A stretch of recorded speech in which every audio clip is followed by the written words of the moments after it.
இப்பொழுது இருவர் முகத்திலும் குழந்தை இல்லாத ஏக்கம் நிரந்தரமாகவே படிந்துவிட்டது. அக்கா வீட்டில் அமைதி இல்லாமல் தவிப்பதால் தான் அத்தான் அக்காவை அடிக்கடி மலேசியா அனுப்பி வைக்கிறார் என்று நினைக்கிறேன். மாமா அத்தை நல்லவர்கள். ஆனால் அந்த அக்கா இருக்கிறார்களே, அவர்கள் அக்காவை ஏதாவது நோக சொல்வார்கள் என்று நினைக்கிறேன்.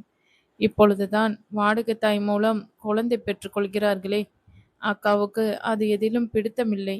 எப்பொழுதுதான் அவர்கள் பிரச்சனை தீருமோ என்று கவலையுடன் முடித்தாள். நான் ஒன்று ஆரம்பித்தால் அவள் வேறுபுறம் பேச்சை திருப்பி விட்டாள். சரி போகட்டும், நடப்பதெல்லாம் நடக்கட்டும். யார் மனதில் என்ன இருக்கிறது என்று உள்ளே புகுந்தா பார்க்க முடியும்? அண்ணா அண்ணா என்று தோளில் தொங்கும் சிறு பெண்ணா அவள். இப்பொழுது பெரிய தொழிலதிபர். அடுத்து எங்கே ஹோட்டல் ஆரம்பிப்பது என்று யோசித்து கொண்டிருப்பாளா இருக்கும் என்று தனக்குள்ளேயே மூழ்கியிருந்தான் அருண். அருணின் அமைதி வியப்பூட்ட அவனை பற்றி உலுக்கி இந்த உலகத்துக்கு கொண்டு வந்த நித்திலா, என்னடா அண்ணா, இப்பொழுதுதான் அங்கே இருந்து வந்தாய், திரும்பவும் அங்கேயே போய்விட்டாயா? இப்படி அவளை விட்டுட்டு இருக்க முடியாதவன் எதற்கு இங்கே வந்தாய்? குழந்தை பிறக்க கூட மீரா இங்கே அனுப்பி வைக்க மாட்டாயாம்? நான் நினைத்ததுக்கு மேலாக மீராவிடம் உயிராக தான் இருக்கிறாய் என்று வியந்தவள் தொடர்ந்து கேலியுடன், உனக்கு என்னடானா செல்ல பிள்ளை, உதவிக்கு அம்மா வருவார், அத்தை வருவார் என்று ராகம் பாடினாள். அவளின் பாவனையில் சிரிப்பு வர, என்னால் மீராவை விட்டுட்டு இருக்க முடிந்தாலும் அவளால் தான் என்னை விட்டு இருக்க முடியாதுடா. சிறு வயதிலிருந்தே தனியே ஒதுங்கி வளர்ந்து விட்டாள் இல்லையா? என் அன்பை உணர்ந்ததும் அவளுக்கு உலகமே நான் ஆகிவிட்டேன். முதலில் மிதுவுக்கு குழந்தை பிறக்கட்டும், அப்புறம் நாங்கள் பெற்றுக்கொள்ளலாம் என்று கொஞ்சம் தள்ளி போட்டு வந்தேன். ஆனால் அவள் மிதுனாவை விட குழந்தை பைத்தியம். 1 2 அல்ல, 3 குழந்தைகள் பெற்றுக்கொள்ள வேண்டுமாம். எனக்கு ஒரு சிறு ஆசை, பிறக்கப் போகும் குழந்தையை மிதுவுக்கு கொடுத்து விடலாமா என்று. சும்மா கிண்டல் போல கேட்டு பார்த்தேன். அப்படி கேட்டுவிட்டேன் என்பதற்காகவே ஒரு வாரம் என்னுடன் முகம் கொடுத்து பேசவில்லை. அதன் பின் எவ்வளவோ சமாதானப்படுத்தி கெஞ்சி கூத்தாடி இயல்பு வாழ்க்கைக்கு கொண்டு வந்தேன். அவள் வீட்டில் வளர்ந்த விதமோ என்னவோ, தனக்கு கூறியதெல்லாம் தனக்கு மட்டும்தான், வேறு யாரும் பங்கு போட்டு கொள்ளக்கூடாது என்று உரிமை உணர்ச்சி அதிகம். மற்றபடி மீராவை குறை சொல்ல எதுவுமே இல்லை.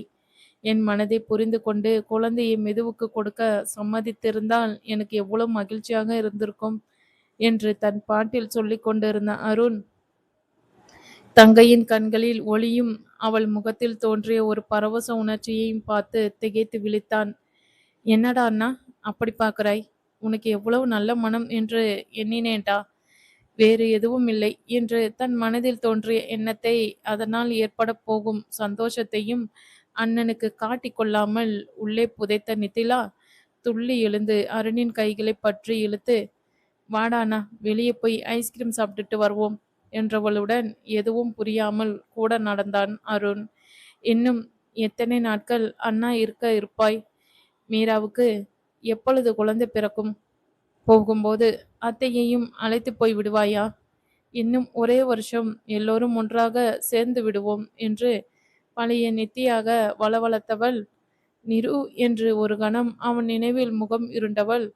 இதுவே அவர் என் மேல் வைத்த காதலுக்கு ஒரு பரீட்சை என்று வைத்துக்கொள்வோம் என்று மனதுக்குள் உறுதி எடுத்துக்கொண்டாள். அருண் ஊரில் நின்ற 2 வாரமும் தானும் வேலைக்கு லீவு சொல்லிவிட்டு ஹோட்டலில் ஏதாவது அவசரம் என்றால் மாமாவை கேளுங்கள் என்று ராமகிருஷ்ணனை கை காட்டிவிட்டு சித்தி சித்தப்பாவை அழைத்து கொண்டு ஊர் சுற்றினாள். அருணுக்கு தம் இருவருக்கும் உள்ள பிரச்சனை கொஞ்சம் கூட தெரிந்து விடாமல் இருக்க நாடகமாடினாள் என்று கூட சொல்லலாம். அருண் அத்தையிடம் கிளம்பியதும் சித்தி மடியில் படுத்து தன் மனதில் உதித்த ஆசையை வெளியிட்டு, உனக்கு என்ன பைத்தியமா என்று அவர் முதல் அவள் மேல் உண்மையாகவே கோவப்பட காரண காரியங்களை விளக்கி அவருக்கு புரிய வைத்து தன் ஆசைக்கு இணங்க வைத்தாள்.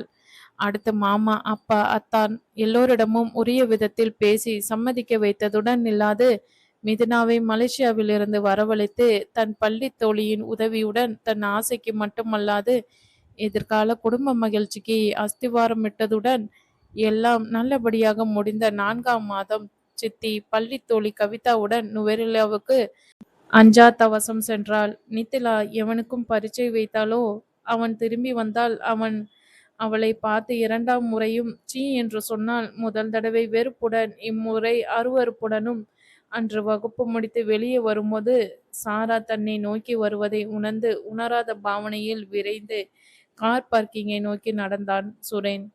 நிரஞ்சன் ஊருக்கு கிளம்பி சென்ற நாளில் இருந்தே வாழ்க்கை சுவையின்றி செல்வது போல உணர்வு தோன்றியது சுரேனுக்கு. நிரஞ்சன் வேலை நேரம் போக மிகுதி நேரம் எல்லாம் ரூமிலேயே இருப்பான். சுரேனுக்கு வீட்டில் இருக்க பொறுக்காது. காலில் சக்கரம் பூட்டிய மாதிரி எந்நேரமும் வெளியே சுற்றி திரிவான்.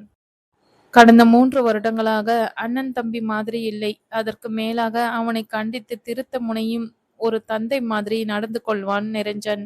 அவனை கெஞ்சி கொஞ்சி காரியம் சாதித்து கொள்ளும் சுரேன் இப்பொழுது பேச்சு துணைக்கு கூட யாரும் இல்லாமல் தவித்தான். பெண்கள் கூட அழுத்து விட்டார்கள். முன்னர் ஆர்வத்துடன் வெளியே அழைத்து சென்ற பெண்கள் தாங்களே வந்து கேட்டாலும் சாக்கு போக்கு சொல்லி தட்டி கழித்து வந்தான். சாரா ஒரு நாளாவது என்னுடன் வெளியே வர மாட்டாளா என்று முன்னர் ஏங்குவான். ஆனால் இப்பொழுது அவளே அவனை நாடி வரும்போது ஓடி ஒதுங்க தோன்றியது. அன்று அம்மாவுடன் போனில் பேசிய போது அப்பாவின் உடல்நல குறைவு பற்றி சொன்னது, தன்னை பற்றி தன் நடவடிக்கைகளை பற்றி எண்ணி உள்ளே வெக்கப்பட்டதும், இத்தனை நாள் நிரஞ்சன் சொன்ன புத்திமதிகளும் மனதை உறுத்த தன்னை மாற்றிக்கொள்ள முனைந்தான். இந்த நேரம் நிரஞ்சன் அருகில் இருந்தால் எவ்வளவு நன்றாக இருக்கும். என் மாற்றத்தை பார்த்து என்ன சொல்வான்? தங்கையின் திருமணம் சிறப்பாக நடந்திருக்கும். நித்தியிடம் தன் காதலை சொல்லி இருப்பானா? இத்தனை காலமும் அவள் படத்தை பார்த்து ரசித்து கொண்டிருப்பான். இனி போன் சாட் என்று அவனுக்கு என்னுடன் பேச நேரம் இருக்குமோ என்னவோ என்று தன்னை பற்றியே சிந்தனைகளை ஒதுக்கி நிரஞ்சனை பற்றி எண்ணிக்கொண்டு வந்து கதவை திறந்தவன் லிவிங் ரூமில் இருந்த சூட்கேஸை கண்டதும், ஒரு மாத லீவில் ஊருக்கு போனவன் 15 நாளில் திரும்பி விட்டானா? ஒரு போன் கூட பண்ணவில்லை என்று வாய்க்குள் முணுமுணுத்தபடி நிரஞ்சனின் அறை கதவை திறந்தான். உடை கூட மாற்றாமல் உறங்கிக் கொண்டிருந்தவனை ஒரு வினாடி உற்று பார்த்தவன் என்னவோ சரியில்லை என்று மெதுவாக முகவாயை தடவியபடி கதவை மூடிவிட்டு வெளியே வந்தான். சுரேன் இரவு சமையலை முடித்த பின்பும் நிரஞ்சன் எழுந்து வரவில்லை என்றதும் மீண்டும் அவன் அறைக்கு சென்று கட்டிலில் அமர்ந்து, டே நிரஞ்சன், எழுந்து கொஞ்சமாக சாப்பிட்டு விட்டு படுடா என்று படுக்கையை விட்டு எழுப்ப முயன்றான். கண்களை திறந்து அவனை பார்த்துவிட்டு மறுபுறம் திரும்பி படுத்து கொண்டான். உண்மையில் இவனுக்கு என்னவோ நடந்து விட்டது. நிரஞ்சன் எல்லாவற்றிலும் நேரமும் ஒழுங்கும் தவறாமல் இருப்பான். அவன் அறை கூட எப்பொழுதும் துப்புரவாக இருக்கும். இன்று எல்லாவற்றையும் அப்படியே போட்டதும் இல்லாமல் இவ்வளவு நாட்களுக்கு பின் காணும் நண்பனை பார்த்து ஒரு புன்சிரிப்பு கூட இல்லாமல் இந்த நிரஞ்சன் சுரேனுக்கு புதிது. மீண்டும் அவனை முதுகில் தட்டி முன்னர் சொன்ன அதே வார்த்தைகளை சொல்லி எழுப்பினான். இன்னும் எழும்பாதிருந்தால் அவனுக்கு நிறைய விளக்கம் கொடுக்க வேண்டி வரும் என்பதை உணர்ந்த நிரஞ்சன் இயல்பாக எழுந்து அமர்ந்து, இப்பொழுது இலங்கையில் இரவு நேரம் இல்லையாடா, அதுதான் தூக்கமா வருகிறது என்று கண்களை கசக்கி விட்டு கொண்டான். தூக்கம் வந்தால் உடை கூட மாற்றாமல் அப்படியே படுப்பாயா? சரி, அதை விடு. எப்பொழுது வந்தாய்? ஏண்டா இவ்வளோ சீக்கிரம் வந்து விட்டாய்? ஒரு மாத லீவில் அல்லவா போனாய் என்று அடுக்கிக் கொண்டே போனவனே கை நீட்டி தடுத்த நிரஞ்சன், என்னை கேள்வி கேட்க எழுப்பினாயா இல்ல சாப்பிட எழுப்பினாயா என்று சிரிக்காமல் கேட்டான். அவன் தன் கேள்விகளில் இருந்து தப்பித்துக் கொள்வதற்காக பேச்சை மாற்றுவதை உணர்ந்து, சாப்பிட தான் எழுப்புன, போய் குளித்து விட்டு வா, சாப்பிடலாம் என்று அவனை பாத்ரூம் அனுப்பிவிட்டு சாப்பாடு எடுத்து வைக்க சென்றான். உணவு உண்டு முடிந்ததும் தன்னை கேள்வியுடன் நோக்கிய சுரேனின் பார்வையை வேண்டுமென்றே தவிர்த்த நிரஞ்சன் மீண்டும் தன் அறைக்கு செல்ல முனைந்தான். அவன் நோக்கத்தை உணர்ந்த சுரேன் அவன் வழியை மறித்து சோஃபாவுக்கு அழைத்து வந்து, நான் கேட்டதற்கு பதில் எதுவும் சொல்ல போவதில்லையாடா? நீ ஊருக்கு போகும்போது எவ்வளவு கனவுகள் ஆசைகளுடன் போனாய் என்று எனக்கு தெரியும். இப்பொழுது திடீரென்று இப்படி திரும்பி வந்ததும் இல்லாமல் உன்னுடைய முகவாட்டம் என்னை என்னென்னவோ என்ன வைக்கிறது. ஏண்டா, அண்ணனும் தங்கியும் ஒரே வீட்டில் திருமணம் செய்யக்கூடாது என்று ஏதாவது சொல்லிவிட்டார்களா? நித்தியிடம் உன் மனதில் உள்ளதை சொன்னாயா? இல்லை, 21 வயதில் அவள் குழந்தை, அதனால் நான் எதுவும் சொல்லவில்லை என்று சொல்ல போகிறாயா? என்னடா, நான் இவ்வளவு கேட்டும் எதுவும் சொல்லாமல் இருக்கிறாய் என்று ஆதங்கத்துடன் கேட்டவன் தன் மனநிலையை அவனுக்கு உணர்த்திவிடும் நோக்கில், இந்த 3 வருடங்களும் என்னை நல்வழிப்படுத்த நீ எத்தனையோ புத்திமதிகள் சொன்னாய். நீ அருகில் இல்லாத தனிமையில் போதுதான் அதையெல்லாம் நினைத்து பார்த்து என்னை கொஞ்சம் கொஞ்சமாக மாற்றிக்கொள்ள முயற்சி செய்து வருகிறேன். என் மேல் நீ அக்கறை கொண்ட மாதிரி நானும் கொள்ளக்கூடாதா என்று அவன் முகவாயை பற்றி தன்னை நோக்கி திருப்பினான். நிரஞ்சனின் உணர்ச்சிகளற்ற வெறுமையான முகத்தை பார்த்தவன், என்னடா நடந்தது, ஏன் இப்படி இருக்கிறாய் என்று கவலையுடன் கேட்டான். கண்களை மூடி தன்னை நிலைப்படுத்தி கொண்ட நிரஞ்சன், நீ பாருக்கெல்லாம் அடிக்கடி போவாயே, என்னை அங்கே எங்கேயாவது அழைத்து போகிறாயா என்று குரல் கரகரக்க கேட்டான். நான் நினைத்ததை விட பிரச்சனை பெரிது போல இருக்கிறதே. இவ்வளவு பணம் இருந்தும் எந்தவித கெட்ட பழக்கங்களும் இல்லாமல் இவனால் எப்படி இருக்க முடிகிறது என்று என்னை எப்பொழுதும் வியக்க வைப்பவன் இப்பொழுது அவனே என்னை பாருக்கு அழைக்கிறானே. காதல் தோல்வியா? ஏன் அவளுக்கு இவனை விட மேலான ஒருவன் கிடைத்து விடுவானா? இந்த பெண்களை புரிந்து கொள்ளவே முடியாது என்று தன்னுள்ளே எண்ணி சலித்து கொண்டான்.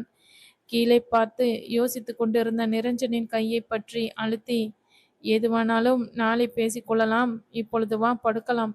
பிரச்சனை உள்ளவன் எல்லாம் பாருக்கு போனால் தெருவுக்கு ஒரு கடை இருந்தாலும் போதாது. இப்போதைக்கு எல்லாவற்றையும் கொஞ்சம் ஆறப்போடு. நாளை எனக்கு பரீட்சை முடிந்துவிடும். நாளை மாலை கிளம்பி ஊரை சுற்றுவோம். காரில் எங்கெல்லாம் போக முடியுமோ போவோம். இடைபிடியே நிறுத்தி இயற்கையை ரசிப்போம். சும்மா வீட்டில் இருந்தால் கண்டதையும் எண்ணி மனம் சோர்ந்து போவாய். இப்பொழுது வா படுத்துக்கொள்.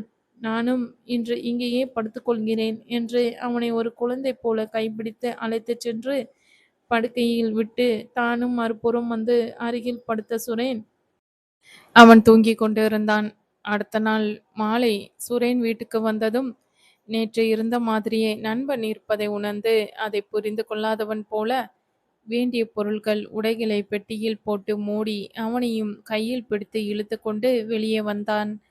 அருகில் இருந்த இந்தியன் உணவகத்தில் உணவை முடித்துக்கொண்டு கிராமப்புறம் செல்லும் பாதையில் காரை செலுத்தினான்.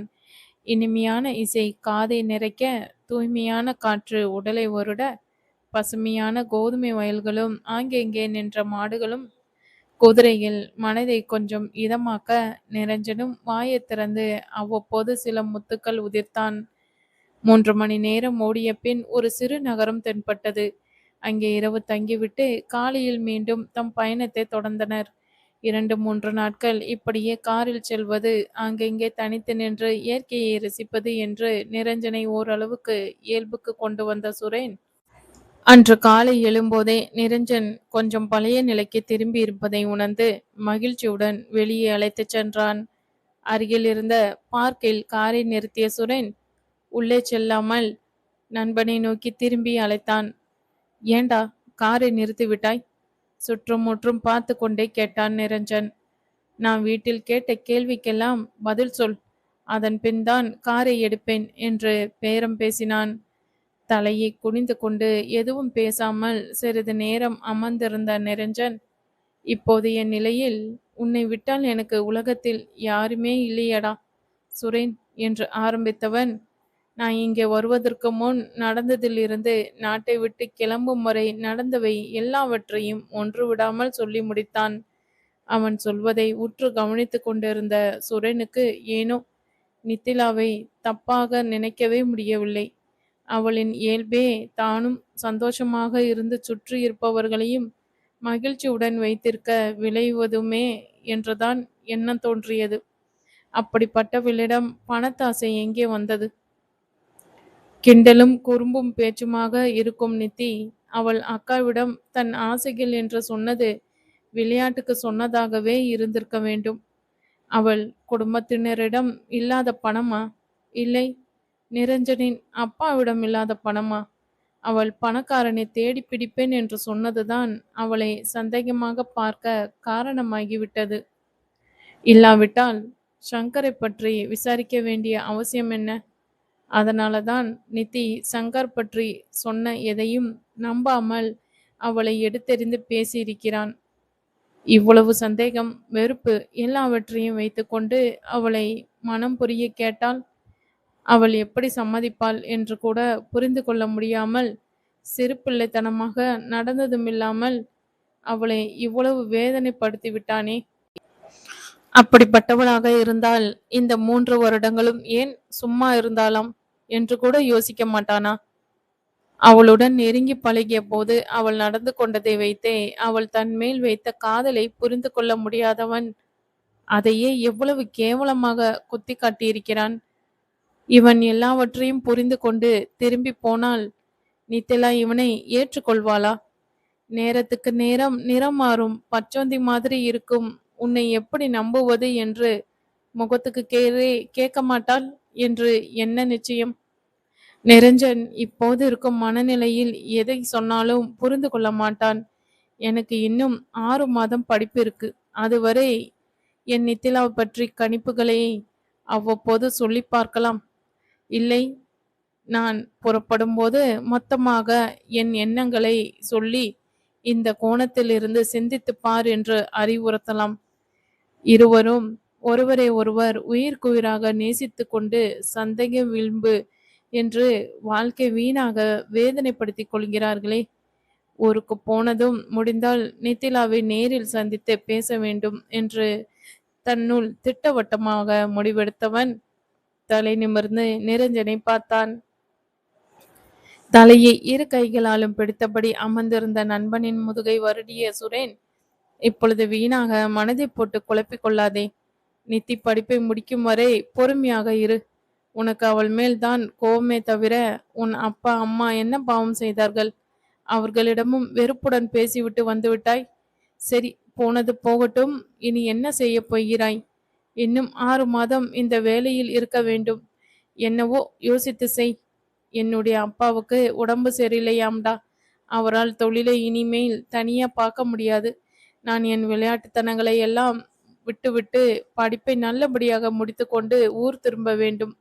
இவ்வளவு காலமும் உன் வாழ்வில் நடந்ததை ஒரே பார்வையில் சிந்திக்காமல் ஒரு பார்வையாளனாக வெளியே நின்று எல்லாவற்றையும் அலசி ஆராய்ந்து பார். நீயே முடிவெடு. இப்பொழுது வீட்டுக்கு திரும்புவோம் என்று தன் மிக நீண்ட சொற்பொழிவை முடித்துக்கொண்டு அடுத்த 3 நாட்களும் இன்னும் இன்னும் புதிய இடங்கள், சோலைகள், ஏரிகள் என்று தங்கி பார்த்து ரசித்து போகும்போது இருந்ததற்கும் கொஞ்சம் இலகுவான மனதுடன் ஊர் திரும்பினர். வீட்டுக்கு வந்த பின்னரும் அவனை அப்படியே இருக்க விடாமல் வெளியே அழைத்து போவதும் சமைக்க வைப்பதும் ஜிம் செல்வதும் என்று 24 மணி நேரமும் அவனுடன் கூடவே இருந்து வளைத்து அவனை எதுவும் பேச விடாமல் தன் கட்டுப்பாட்டுக்குள் வைத்திருந்து லீவு முடிந்ததும் அவனை வேலைக்கு அனுப்பி வைத்தான் சுரேன். இருவரும் வீட்டில் இருக்கும் நேரங்களில் தன் மனதில் நித்திலா பற்றி தோன்றும் எண்ணங்களை அவன் முகம் சுளித்தாலும் பரவாயில்லை என்று சொல்லி சொல்லி மனதில் பதிய வைக்க முயன்றான். பரீட்சை முடிந்தால் அடுத்த 2 வாரத்தில் பட்டத்தை கையில் கொடுத்து விடுவார்கள். நண்பனை இந்த நிலையில் தனியே விட்டு செல்ல மனமில்லாவிட்டாலும் அப்பாவின் உடல்நிலையை கருத்தில் கொண்டு கிளம்பதான் வேண்டும் என்ற நிலையில் இருந்த சுரேன் அவ்வப்போது அருண் மீராவுடன் பேச வைத்ததுடன் நில்லாது 2-3 தடவை அவன் அப்பாவுடன் பேச வைத்து வெற்றி கண்டான். லிண்டா அவன் ஊருக்கு கிளம்பி அடுத்த நாளே ஜிம் என்பவனுடன் டேட்டிங் போக ஆரம்பித்து இப்பொழுது இருவரும் காதல் வானில் சிறகடிப்பதை சுட்டிக்காட்டி, உனக்கு இப்படி மேலோட்டமான அன்பு சரி வராதுடா. கண்ணுக்கு மறைந்ததும் அவள் கருத்தில் இருந்து நீ மறைந்து விட்டாய். ஆனால் நித்தி, நீ உதாசீனமாக பேசி உதறிவிட்டு வந்த காரணம் புரியாவிட்டாலும் உனக்காகவே காத்திருந்தாள். அவளின் அர்ப்பணிப்பான அன்புதான். அதுவும் நித்தியின் அன்பு தவிர வேறு எதுவும் உன்னை நிறைவான வாழ்க்கை வாழ செய்யாது. உங்கள் இருவருடைய குடும்பத்தினரும் நீங்கள் திருமணம் செய்து கொண்டு நன்றாக வாழ வேண்டும் என்று ஆசைப்படும் போது சங்கர் மேல் ஆசை, சேகர் மேல் ஆசை என்று அவள் மேல் வீண் பழி சுமத்தாதே என்று நித்திக்கு எப்பொழுதும் போல வக்காலத்து வாங்கி கொண்டு இருந்த நண்பனை, நித்தி இப்படி பேசுவதற்கு எவ்வளவு பணம் கொடுத்தாள் என்று கேட்டான் நிரஞ்சன். குரலில் எதுவும் தெரியாவிட்டாலும் கண்களில் குறும்பு மின்னி மறைந்ததை புரிந்து கொண்டவன், நீ இந்த வார்த்தை சொல்லி என்னை மட்டுமில்ல உன் நித்தியையும் எவ்வளவு கேவலப்படுத்தியிருக்கிறாய் என்பதை புரிந்து கொள். இப்படி பணம் கொடுத்து என்னை பேச வைப்பவள் நீ திருமணம் செய்ய கேட்டபோது ஏன் மறுத்தாளாம்? அவளுக்கு தன்னை நிரூபிக்க ஆசை இருந்தால் தன் அக்காவை அல்லது சங்கரை அழைத்து வந்து நிரூபித்திருக்கலாம். உன் நித்தி ஏன் அதை செய்யவில்லை தெரியுமா? நீ தானாகவே தன்னை புரிந்து கொள்ள வேண்டும். இந்த சந்தேகம் வெறுப்பு எதுவும் இல்லாமல் உன் பூர்ணமான அன்பு வேண்டும் என்பதற்காக தான் அவள் திருமணத்துக்கு மறுத்தாள் என்று உணர்ச்சியுடன் பேசிக்கொண்டிருந்த சுரேன் நிரஞ்சனின் வியப்பான பார்வையில் பேச்சை நிறுத்தி என்னவென்று கேட்டான். இல்ல, நித்திய நீ பார்த்தது கூட இல்ல. நான் சொன்னவற்றை வைத்து புரிந்து கொண்டு அவளுக்காக இவ்வளவு பேசுகிறாயே என்று வியப்பாக இருந்தது. அதுதான் பார்த்தேன். இதில் வியப்பதற்கு என்னடா இருக்கிறது? நீ முன்னர் வாய் திறந்து எதுவுமே சொல்ல மாட்டாய். எப்பொழுதும் உன் அப்பா அல்லது அருண் இவர்கள் இருவரையும் தவிர உன் வாயிலிருந்து எதுவுமே வராது. ஆனால் இப்பொழுது எல்லாவற்றையும் பற்றி சொல்கிறாய். உன் மனதில் எண்ணியதை எல்லாம் என்னுடன் பகிர்ந்து கொள்கிறாய். நீ சொன்னதெல்லாம் வைத்து என் அறிவை கொண்டு புரிந்து சொல்கிறேன் என்று சிரிப்போடு முடித்தான். உன் அறிவுக்கு நீ எப்படி சிந்திப்பாய் என்றுதான் எனக்கு தெரியுமே என்று சொல்லிவிட்டு தானும் சிரித்தான். நீ நான் பரீட்சையில் கோட்டை விட்டதை வைத்து சொல்கிறாயா? புத்தக படிப்பு வேறு, உலக அறிவு வேறுடா. நீ எல்லா பரீட்சையிலும் 100க்கு 100 எடுத்தாலும் மனித மனங்களை புரிந்து கொள்வதில் நீ சைபர்தான். இத்தனை வயது இன்னும் நீ உன் பாட்டி காட்டிய வழியில்தான் பார்க்கிறாய். உன் அறிவை கொண்டு பகுத்தறிந்து யோசிக்காமல் உலகத்தில் பணம்தான் முக்கியம், பெண்கள் எல்லோருமே பணப்பேய்கள் என்று தீர்மானமே செய்துவிட்டாய். இவ்வளவு காலத்தில் நித்தி உன்னிடம் என்ன கேட்டு பெற்று விட்டாள்? வெளிநாட்டு பொருட்களும் எல்லோருமே வாயை பிளப்பார்கள். ஆனால் அவள் நீ எனக்கு என்ன கொண்டு வந்தாய் என்று கூட கேட்டிருக்க மாட்டாளே. நீ வாங்கி கொடுத்த வைர சற்றை கூட உன் தங்கைக்கு கொடுக்க வைத்தாள். ஒரு தொட்டு திருகாணிய கூட தங்கம் என்று பொத்தி வைத்துக் கொள்வார்கள். ஆனால் நித்தி என்றவனின் பேச்சை தன் இரு கைகளாலும் சரணடைவது போல தூக்கி அவன் பேச்சை நிறுத்திய நிரஞ்சன், போதுமடா சுரேன், இனி என் காது தாங்காது. என் நித்தி எப்படிப்பட்டவளோ அதை அவள் மட்டுமே அறிவாள். ஆனால் உன் நம்பிக்கை என்னை புல்லரிக்க வைக்கிறது. நீ சொன்ன கோணங்களில் நான் யோசித்து பார்க்கிறேன். இப்பொழுது போய் பரீட்சைக்கு படி. உலக அறிவு இருந்தால் மட்டும் போதாது, புத்தக படிப்பும் வேண்டும் என்று கேலி போல சொல்லி நண்பனை படிக்க அனுப்பி வைத்தான். நித்தியை பாராமலேயே அவனுக்கு எவ்வளவு ஒரு நல்ல அபிப்பிராயம் அவள் மேல். எனக்கும் அவள் அப்படி இருக்க வேண்டும் என்றுதானே ஆசை. ஆனால் அவள் மிதுனாவிடம் திட்டவட்டமான குரலில் சொன்னதை கேட்டதுமில்லாமல் அவள் ஷங்கருடன் சிரித்து கொஞ்சி குழாவியதை நேரில் பார்த்தானே. இருவர் முகமும் அந்நேரம் மலர்ந்திருந்த விதம். இல்ல, நித்தி சொன்னது போல் அவன் தன் காதல் பற்றி தான் சொல்லி இருப்பானோ? நகை ஆசை இருப்பவள் கடைக்கு வந்ததும் எதையும் ஆசையாக பார்க்காமல் அருணுடன் ஒதுங்கி நின்று பேசி கொண்டிருப்பானே. இல்லையே. ஏன் நகையை மீராவுக்கு கொடுத்தாய் என்று கேட்டதற்கு சின்ன மீனை போட்டு பெரிய மீனை பிடிக்க என்று கண் சிமிட்டி சிரித்தாளே, அது விளையாட்டுக்கு சொன்னதா? அப்போ அருணுக்கு இவ்வளவு கொடுங்கள், அதை எழுதி வைங்கள் என்று லிஸ்ட் போட்டாளே, அது எதற்காம்? அவள் கேட்டாலே தவிர அவர்களது பதிவு திருமணத்தின் போது அப்பா எதையுமே எழுதி கொடுக்கவில்லையே. அப்போ ஏன் அப்படி கேட்டாள்? எல்லாமே விளையாட்டு பேச்சுதானா? நான் தான் எல்லாவற்றையும் கோணல் பார்வை பார்த்திருக்கிறேன் போல இருக்கிறதே. இவ்வளவையும் மனதில் வைத்துக்கொண்டு அவளை திருமணம் செய்து கொள்ள கேட்டாள். அவள் உனக்கு என் உடம்பு மேல்தான் ஆசை என்று சொல்லாமல் வேறு என்ன சொல்வாள்? எப்பொழுதுமே அவள் தெளிவாக தான் இருந்திருக்கிறாள். நான் தான் சுரேன் சொன்ன மாதிரி பாட்டி கண்களால் எல்லாரையும் பார்த்திருக்கிறேன். முட்டாள். முதல் 3 வருஷமும் நான் பாராமுகமாக இருந்ததையும் மறந்து அந்த 10 நாட்களும் நித்தி என்னுடன் எப்படி பழகினாள்? அந்த அணைப்பில் இருவரும் மெய் மறந்து நிற்க முடிந்தது. காதலால் இல்லாமல் வேறு எதற்காம் என்று தனக்குள்ளே மூழ்கி ஒவ்வொன்றாக ஆராய்ந்து தெளிந்து கொண்டிருந்த நண்பனை அதுவரை ஒரு குறுஞ்சிரிப்புடன் கதவடியில் நின்று பார்த்து கொண்டிருந்த சுரேன், இனி எல்லாம் சரியாகிவிடும் என்று தனக்குத்தானே மகிழ்ச்சியுடன் சொல்லிக்கொண்டு படிக்க அறைக்குள் சென்று மறைந்தான். அடுத்து வந்த நாட்களில் சுரேன் எதுவும் பேசாமல் அவனை தனக்குள் யோசிக்க விட்டுவிட்டு படிப்பு படிப்பு என்று அறைக்குள் சென்று கதவை மூடிக்கொண்டான். சுரேனின் பரீட்சை முடிந்ததும் தனக்குள் எழுந்த சந்தேகத்தை நண்பன் முன் வைத்தான் நிரஞ்சன்.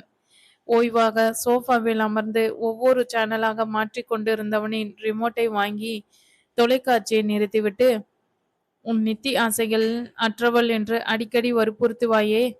மிதுனா அருண் இருவரது திருமணத்தின் போதும் அவள் அணிந்திருந்த விதவிதமான ஆடை அடிகலன்களை பார்த்திருந்தால் நீ இப்படி சொல்ல மாட்டாய் என்று தன் பக்கத்து நியாயத்தை எடுத்து வைத்தான். தன் நண்பன் 100% சான்று தேடுவதை உணர்ந்து உள்ளுக்குள் சிரித்தாலும் வெளியே, சரி, முதலில் நான் கேட்கும் கேள்விக்கு பதில் சொல், அதன் பின் நான் நீ கேட்ட கேள்விக்கு பதில் சொல்கிறேன். என்னடா, எப்பொழுது பார்த்தாலும் நான் கேள்வி கேட்டால் உடனே எதிர்கேள்வி கேட்கிறாய் என்று கொஞ்சம் காரமான குரலில் ஆரம்பித்தாலும், சரி, என்ன கேள்வி என்று மீண்டும் தணிந்தான். அருண் திருமணத்தின் போது நீ வைர செட்டு வாங்கி பரிசளித்ததாக சொன்னாயே, அப்பொழுது நித்தி தான் அதை தெரிவு செய்தாளா? இப்பொழுது எதற்கடா இந்த கேள்வி என்று அலுப்புடன் கேட்டான் நிரஞ்சன். காரணம் இல்லாமல் கேட்பனாடா, பதில் சொல்லு ப்ளீஸ் என்று அவன் தாடியை பற்றி கொஞ்சினான். அவளும் வந்திருந்தாள். ஆனால் நான் தேர்வு செய்து தரும்படி கேட்டபோது, எனக்கு நகை பற்றி எதுவும் தெரியாது, அக்காவை அல்லது சித்தியை கேளுங்கள் என்று சொல்லிவிட்டு அருணுடன் பேசத் தொடங்கியவளின் கையை பற்றி இழுத்து வந்து அவளுக்கு வெறுப்பேற்றியது ஞாபகம் வர அவன் முகத்தில் தன்னை அறியாமல் ஒரு முறுவல் மலர்ந்தது. நண்பனின் முகத்தையே பார்த்து கொண்டிருந்த சுரேன் அவள் மேல் மனசு நிறைய காதலை வைத்து கொண்டு வீணாக தானும் குழம்பி அவளையும் வேதனைப்படுத்துகிறானே. எப்படியாவது இருவரையும் சேர்த்து வைக்க வேண்டும்.